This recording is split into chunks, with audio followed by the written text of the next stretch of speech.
जय माता की दोस्तों, मैं हूँ योगिता। मैं आज आपको जीव पुत्रिका के व्रत के बारे में बताऊंगी, साथ में इसकी व्रत कथा सुनाऊंगी। वीडियो शुरू करते हैं। सूक्ष्म रिद्धि चैनल पर आपका स्वागत है। जीव पुत्रिका व्रत अश्विन माह कृष्ण पक्ष की अष्टमी को जीवित पुत्रिका के रूप में मनाते हैं। इस व्रत को करने से पुत्र शोक नहीं होता है। इस व्रत से स्त्री का समाज में बहुत ही महत्व है। इस व्रत में सूर्य नारायण की पूजा की जाती है। कथा के वक्ता में वेश में अपन ऋषि बहुत ही पहले रमणीय कैलाश पर्वत के शिखर पर भगवान शंकर और माँ पार्वती प्रश्न मुद्रा में बैठे हुए थे। परम दयालु माता गौरी ने महादेवी जी से पूछा, प्रभु किस व्रत एवं पूजन से सौभाग्यशालिनी नारियों के पुत्र जीवित एवं चिरंजीव बने रहते हैं? कृपया उसके बारे में और उसकी कथा के विषय में बताने का कष्ट करें। त्रिकालिक भगवान शंकर ने जीव पुत्री का व्रत जितिया व्रत के विधान, महत्व तथा महात्म्य के कथा बताते हुए कहा, दक्षिण पथ में समुद्र के निकट नर्मदा के तट पर कंचनवती नामक की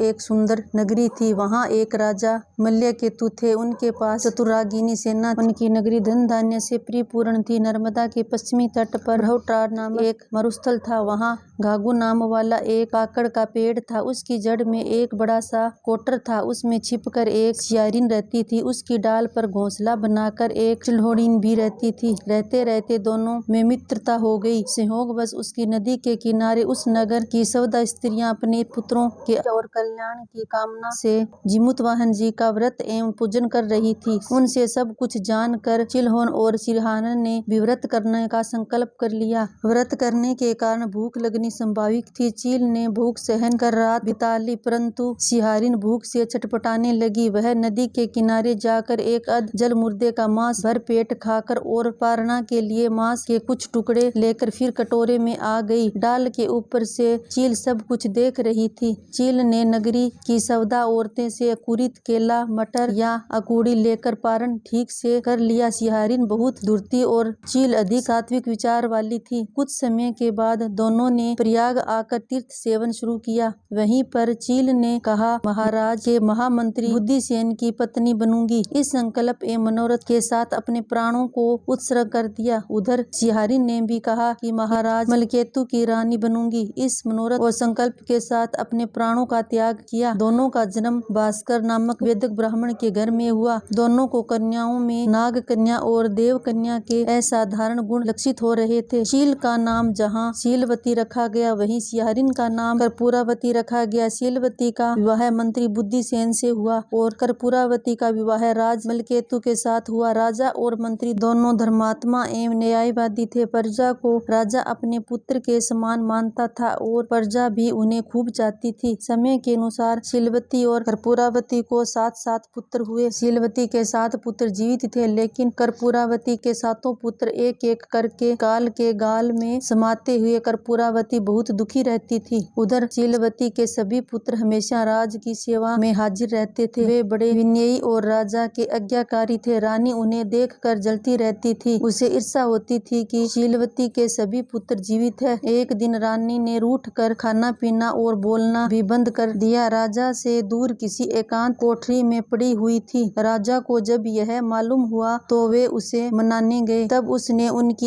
एक भी बात नहीं सुनी। आखिर परेशान राजा ने कहा कि तुम जो कुछ कहोगी मैं वही करूँगा। तुम उठो और खाना खाओ। यह सुनकर उसने कहा कि यदि यह सत्य है तो अमुक दरवाजे के पास एक चक्कर रखा हुआ है। आप शीलवती के सभी पुत्रों का सिर काट कर ला दीजिए। ऐसा नहीं चाहते हुए भी राजा ने आखिर में वही किया जो रानी चाहती थी। रानी ने 7 को बांस के बने हुए बर्तन में एक एक सिर रखकर उसे कपड़े से ढककर शीलवती के पास भेजा। इधर जिमुतवाहन ने उनकी गर्दन को मिट्टी से जोड़कर एवं अमृत छिड़ककर उन्हें जीवित कर दिया। सौगात के रूप में भेजे गए सभी सिर ताल के फल बन गए। यह जानकर रानी और आग बबूला हो गई। वह क्रोध के मारे अत्यंत कुपित हो गई और डंडा लेकर शीलवती को मारने पहुंच गई। लेकिन भगवान दया से शीलवती उसे लेकर नर्मदा के तट पर चली गई। दोनों ने स्नान किया। बाद में शीलवती ने पूर्व जन्म की याद दिलाते हुए उसे बताया कि तुमने सिहारन के रूप में व्रत को भंग करके मुर्दा खा लिया था। उसे सब कुछ याद आ गया। ग्लानि और संताप से उसके प्राण निकल गए। राजा को जब यह मालूम हुआ तो उसने अपना राज्य मंत्री को सौंप दिया और संयम तप करने चला गया। शीलवती अपने पति और पुत्र के साथ प्रसन्नता पूर्वक रहने लगी। जितिया व्रत के प्रभाव से उसके सभी मनोरथ पूर्ण हो गए। इसी प्रकार मातम्य की कथा बताने के अनंतर भगवान शंकर ने कहा कि जो सौभाग्य स्त्री जिमुतवाहन जी को प्रसन्न करने के लिए व्रत एवं पूजन करती है एवं कथा सुनकर ब्राह्मणों को दक्षिणा देती है, वह अपने पुत्रों के